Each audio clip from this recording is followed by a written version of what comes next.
Hello, this is Sarah Braasch. Welcome back to my channel.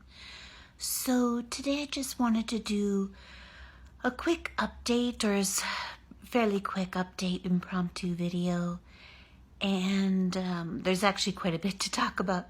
As most of you probably know, I have been indefinitely, presumably permanently, suspended from Twitter. I'm as shocked by this as probably you all are, especially given the reason for the suspension, which is hateful conduct, which Twitter defines as targeting either by threatening or attacking or inciting violence against, if you can believe that, someone based on their membership in a protected class, which could be race or religion or disability. Obviously, I have never ever done anything of the kind, and I never would. I'm a licensed attorney, a human and civil rights activist. The notion that I would engage in hateful conduct, that I would target someone on the basis of their membership in a protected class, either on Twitter or off, is ludicrous. It's insane. It's insane. I'm in a state of shock. I'm trying to stay calm. I've been trying to stay calm since it happened. And I'm trying to just do whatever I can and fight as hard as I can to retain my Twitter account, because I do still feel that I need my Twitter account. I need it. You know, Twitter played a huge role in the demise of my life and lifelong human and civil rights career, of course, but also Twitter's the reason why I actually have a chance right now to save my life and to save my career. And I wouldn't have that without Twitter. It was the only means I really had, the only substantive, meaningful means that I had of getting the truth out there about the living or napping while black hate crime hoax at Yale. And I wouldn't be, it put me in touch with other canceleds. It put me in touch with other falsely accused persons who were able to offer me so much solace and succor and support. It put me in touch with journalists like the Post-Millennial and like Kathy Young, who wrote the wonderful pieces for The Bulwark and also for the New York Daily News. Even though I don't love the New York Daily News, Kathy's piece was wonderful. And I wouldn't even begin to have a chance to save my life without Twitter. And I recognize that. I acknowledge that. But I'm shocked, and I'm not, because obviously, you know, I have legitimate defamation claims against a large number of blue checkmark public figures with millions of followers on Twitter, and they defamed me, and I have legitimate defamation claims against them, and these are the major players on Twitter. This is Twitter's bread and butter. So of course they're going to do, and who am I? I'm nothing. I'm a nobody. When the global defamation campaign began against me after May 8th, 2018, I was literally living like a hermit in my isolated dorm room at the top of a tower on Yale's campus. I was a nobody. I'm still a nobody. But I had no Twitter followers at all then. Well, I don't have any Twitter followers now because my Twitter account, it says 0 followers. It says 0 followers right now and 0 following. It doesn't really exist anymore. I'm trying to stay calm. I know that I have a huge battle in front of me. I know that I'm in a place that is a million times better than I was even a few months ago. And at the same time, as I get better and as I recover and as I gain some foothold in terms of being able to dictate the narrative of my life story and also of what happened at Yale, it scares a lot of people. It scares a lot of very powerful people, and it scares a lot of very powerful institutions. Do you think the New York Times is happy about the fact that the truth is coming out? The truth is coming out that they helped destroy the life and human and civil rights career of an innocent person, an innocent woman with mental health disabilities, that they participated in the global defamation campaign against her and almost drove her to suicide, and participated in the public online campaign to publicly shame her for her mental health disabilities? Do you think that the New York Times is happy about that, that the truth is coming out about that? Because I can tell you that they're not. They're not happy about that. Twitter's not happy about it.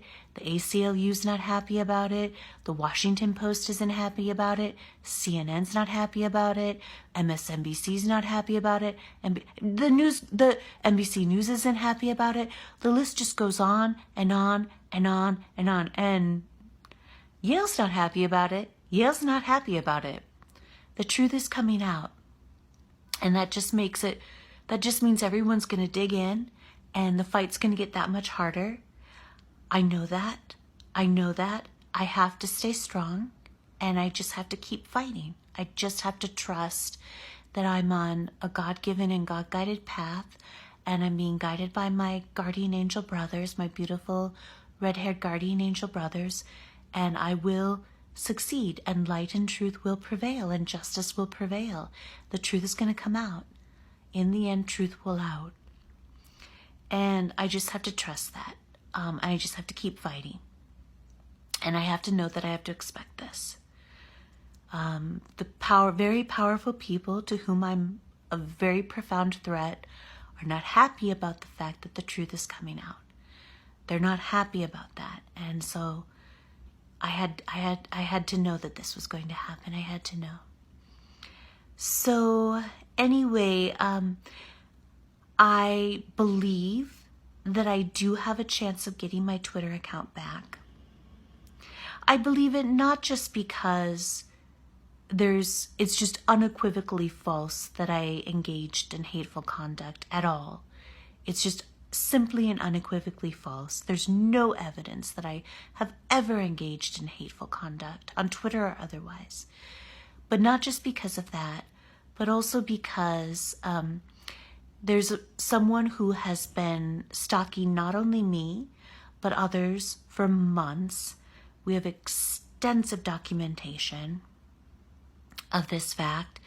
And this person went on my blog this evening and sent me multiple messages bragging about, this is how stalkers behave. This is what they do. They're doing what they're doing because they just cannot, they're so desperate to have any contact with you whatsoever that they make mistakes like this, and they couldn't just lie low. They had to brag about it. They had to try to force a confrontation just to have any contact with me. This is what stalkers do. I don't know why. There's something about me. I'm the most polarizing person. I attract so many stalkers, and so many people get obsessed with me. And it has always been this way for me, and I'm such a polarizing figure for some reason. And people either fall in love with me and they'll do anything for me, and sometimes that can be bad too because they want to possess me. And then also sometimes people get obsessed with me in a very negative way, and they abhor me, they hate me, they want to destroy me, they just want to kill me. And this has always been something that I've had to deal with, so this isn't any different. Yes, it's upsetting, but the good thing about the fact that this stalker bragged about what they had done, about that they were the person, they claimed to be the person responsible for the suspension. They claimed to be the person responsible for a prior lockout, which was also allegedly for hateful conduct, which was ridiculous. It's a farcical, it's a joke. It was for a tweet in October where the only thing I did was state that I was the victim of harassment. And Kathy Young, the journalist, corroborated my claim. She said it was valid, that based on what she had seen, I was the victim of harassment by someone, the stalker, and the person who bragged on my blog tonight about being responsible for that report, which resulted in a lockout. And I probably should have, well, I did begin the appeal process because I knew it was ridiculous. It was absolutely ridiculous, the lockout. And then I just decided to end the appeal process and just delete the tweet because I just couldn't wait. I wanted to get back into my Twitter account right away. And then, of course, the most recent report was based on the Shonda Rhimes tweets, which was also not hateful conduct in any way, shape, or form. I was merely telling the truth about what Shonda Rhimes did to me. And it can't be hateful conduct to simply tell the truth. It can't be hateful conduct to defend myself. To defend myself. I was subjected to the most vicious, horrific mobbing online, on social media, on Twitter, around the world. And it just can't be. And also, Shonda Rhimes is someone who has 2 million followers. She is a public figure, an entertainment industry figure of epic proportions. I was and remain a nobody. I have no resources. This is part of the problem, because everyone thinks it's okay to destroy me. Everyone thinks it's okay to destroy my life, my career, because who could care? Who could care? Who could care if I die? Who could care? I'm a nobody. I have no resources. I have no money. I have nothing. The only thing I had was my good name and my reputation, and those are gone. Those are gone. Those were taken from me. But anyway, so obviously it's completely ridiculous. It's completely ridiculous. I understand that I have to be careful. If I get my account back, I understand I have a target on my back and my front and both sides and the top of my head. I understand I have to be careful. I understand that I don't know why, I got sort of lulled into this false sense of security, and I actually thought that Twitter was sort of coming around and recognizing that I have a right to defend myself. I have a right to speak the truth, and I have the right to try to save my life and lifelong human and civil rights, academic and legal careers. And I guess I was wrong about that. I guess I thought that Twitter was being more reasonable than they really were, obviously. So I understand that if I do get my account back, I'm going to have to be really, really, really careful.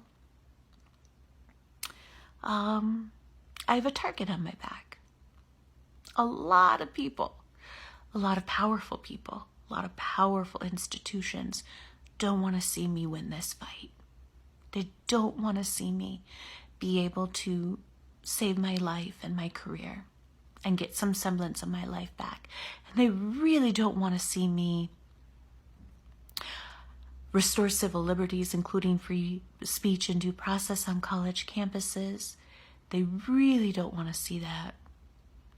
They really don't want to see me take down the moral outrage industry, including the fake news mainstream media. They really don't want to see that. So I understand that. So the good thing is that I really think I have a good shot of getting my Twitter account back. I have so much documentation of the stalking behavior of this person, just messages and messages where they say that they are in love with me and they'll do anything for me and they want to testify on this person is a complete stranger to me. Please understand that. I have never interacted with this person. Never. I recognized what they were the very first moment they made themselves, visible to me, and I immediately blocked them, and I've never interacted with them, not once. And anyway, so they send me just not just me, not just me. Skeptic Review 89 as well, Gretchen. She also has been the object of this person's obsession and stalking behavior. But a lot of the messages that were sent to Gretchen were about me, of course. But she also has been the victim of this stalking behavior, and just messages ranging from, I want to testify in court on your behalf. I hope you win a huge lawsuit against Yale. And then the next message is like, you're a racist bitch. I hate you. It's very typical obsessive stalking behavior. So we just have reams and reams of emails and messages and DMs and replies, and we sent everything to Twitter support. We did that tonight, and I just said, if this literally is the person whose reports you're basing the suspension on, and in particular, if you're basing the suspension on an alleged pattern of behavior based on the October 2019 tweet, which was a couple weeks ago, I was locked out for that tweet was, if it's the report made by this person, which they claimed that it was, that is absolutely ridiculous. It's absolutely ridiculous. That tweet was a simple statement of fact that I'd been harassed, that I was the victim of harassment, that I'd never interacted with this person, and that I had blocked them immediately when I became aware of them. And Kathy Young, the journalist, who's written about me, of course, can corroborate that claim. She tweeted on Twitter that that claim is valid. So I feel like I have a really good shot to get my Twitter account back. I know if I get it back, if I get it restored, I'm going to have to be so careful. I understand that. I got a little careless. I just got a little too comfortable, and I thought that Twitter was a little bit more on my side than they obviously were. And I just have to be aware of the position that I'm in and know that everyone's trying to bring me down. Everyone's trying to attack me. Everyone's trying to destroy me. A lot of very, very powerful institutions and people do not want to see me succeed. They don't want to see me live. They don't want to see me survive. They sure as hell don't want to see me thrive. So that's the situation I'm in. All right. I think I'm going to say good evening. And thank you so much for all of your support. Please, please, please subscribe to my YouTube channel. And please donate to my legal fund. Please watch my YouTube videos. Please go read my essay, which is a response to the James Hatch essay. I'll do some more videos about that. And I'll do a video reading the essay, or I'll do it in parts. It's pretty long. On Medium. That essay is on Medium, which is my 6 years at Yale with the woke intersectional feminists and how they tried to destroy me, which is a response to the James Hatch essay, My Semester with the Snowflakes. Okay. Thank you so much for everything, your kind words, your support. Don't worry, even if I don't get my Twitter account back, I will never stop fighting. I will never stop fighting for justice. I will never stop fighting for everyone who's been falsely accused and denied due process. I will never stop fighting to bring down the moral outrage industry and to stop them from destroying one more innocent life and career. Okay, great. Okay, well, Happy New Year. Let's all, and 2020's got to be better, right? It's got to be better than 2019. Okay. All right, have a great night. Talk to you later. Bye.